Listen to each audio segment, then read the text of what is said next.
ஊழலோட அடிப்படை அஸ்திவாரம் வேற எங்க இருக்குன்னா சர்வைவல் பேஸ்ட் மைண்ட் செட். அதாவது எடுத்துக்கிட்டோம்னா இந்த தியரியெல்லாம் நீங்க கேள்விப்பட்டிருப்பீங்க, எது பலமானதோ அதுவே பிழைக்கும், சர்வைவல் ஆஃப் த ஃபிட்டஸ்ட். இந்த தியரி தான் வந்து நிறைய ப்ராப்ளமுக்கு வந்து அஸ்திவாரம். ஏன்னா எடுத்துக்கிட்டீங்கன்னா சர்வைவல் அப்படிங்கிற ஒரு விஷயத்திலேயே நீங்க வந்து ஸ்டக் ஆயிருந்தீங்கன்னா நீங்க கரப்ஷனுக்கு விதைப்பீர்கள். ஏன்னா ஒரு உதாரணத்துக்கு சொல்றேன்னு வைங்களேன், இப்போ ஒரு அரசியல்வாதி 100 கோடி வந்து சம்பாரிச்சதுக்கு அப்புறமும் அவன் அரசியல் கரியர்ல மேல ஏன் அவனுக்கு பணம் சேர்த்தணும்னு நினைக்கிறான். ஒரு ஓரத்துல இது நம்மளுக்கு பத்தாது, நாளைக்கு வந்து இந்த 100 கோடியும் பத்தாம போச்சுன்னா நம்ம பொழப்பு என்ன ஆகுறது அப்படிங்கிறது. அப்போ அவனுக்கும் பார்த்தீங்கன்னா அந்த சர்வைவல் த்ரெட் அது இருக்குது ஒரு லெவலில். அந்த அரசியல்வாதிக்கும் வந்துட்டு அந்த சர்வைவல்ங்கிற அந்த ஒரு த்ரெட் இருக்குது. அப்போது ஒரு சாதாரண மனுஷனுக்கும் அரசியல்வாதிக்கு என்ன வித்தியாசம்? மைண்ட் செட் ஒன்றும் பெரிய டிஃபரன்ஸ் இல்லையே. ஒரு அரசியல்வாதி மைண்ட் செட்டில் எடுத்துக்கிட்டிங்கன்னா அவன் சர்வைவலை கண்டு பயப்படுறான், ஒரு சாதாரண மனுஷனை சர்வைவலை கண்டு பயப்படுறான். அப்போது சர்வைவல் அதாவது பிழைப்பை கண்டு பயப்படுபவனுக்கு தான் வந்துட்டு இந்த ஊழல் வந்து இருக்கும். அப்போ எல்லாரும் வந்து பிழைப்பை நோக்கி ஓடிதானே ஆகணும். நீ என்ன பிழைப்பை கண்டு பயப்படக்கூடாது அப்படின்னு நீ சொல்கிறாங்க. பிழைப்புக்காக ஓடுறதுங்கிறது வேற, பிழைப்புக்காக பயப்படுறதுங்கிறது வேற.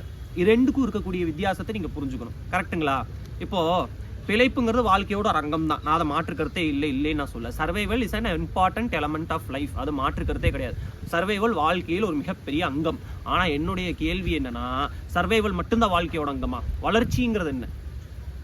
வளர்ச்சி வாழ்க்கையில ஒரு மிக இம்பார்ட்டன்ட் எலமெண்ட் இல்லை. இப்போ நம்ம சயின்ஸ்ல என்ன பேசுறோம்?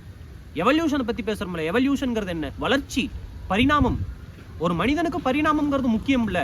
நீங்க at the end of the day நீங்க வந்து சாகர காலகட்டத்துல நான் சூப்பரா பொழைச்சு காமிச்சிட்டேன்னு சொல்றதுங்கிறது வந்து நல்லா இருக்குமா, நான் வந்து பெரிய அளவுல வளர்ச்சி அடைஞ்ச வாழ்க்கையிலன்னு சொல்றதுங்கிறது வந்து கம்பீரமா இருக்கும் அப்படின்னு கேட்டீங்கன்னா, நான் வாழ்க்கையில இந்தந்த விதத்துல நான் வளர்ந்து காமிச்சேன், நான் சின்ன பையனா இருந்ததுல இருந்து இப்ப வரைக்கும் அப்படின்னு சொல்றது தான் கம்பீரம்.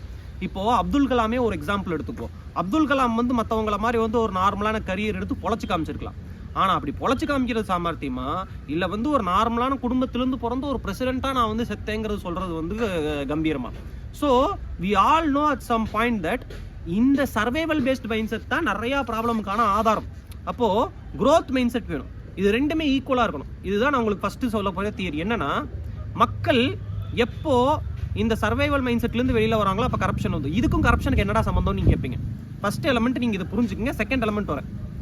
கரப்ஷன்ங்கிற வார்த்தைக்கு அர்த்தம் என்னன்னா மிஸ்மேனேஜ்மெண்ட் ஆஃப் ஃபண்ட், அவ்வளோதான். உங்களுக்கு இருக்கக்கூடிய கையளிக்கப்பட்ட பணத்தை, அது வந்து எந்த இதாக வேணாலும் இருக்கட்டும் சோர்ஸ், அது வந்து நீங்கள் சாதாரண மக்களாக இருந்தாலும் சரி, ஒரு அரசு அதிகாரியாக இருந்தாலும் சரி, உங்களுக்கு இருக்கக்கூடிய பணத்தை நீங்கள் மிஸ்மேனேஜ் பண்ணிங்கன்னா அது கரப்ஷன் தான். அந்த மிஸ்மேனேஜ்மெண்ட்டுங்கிறது என்ன?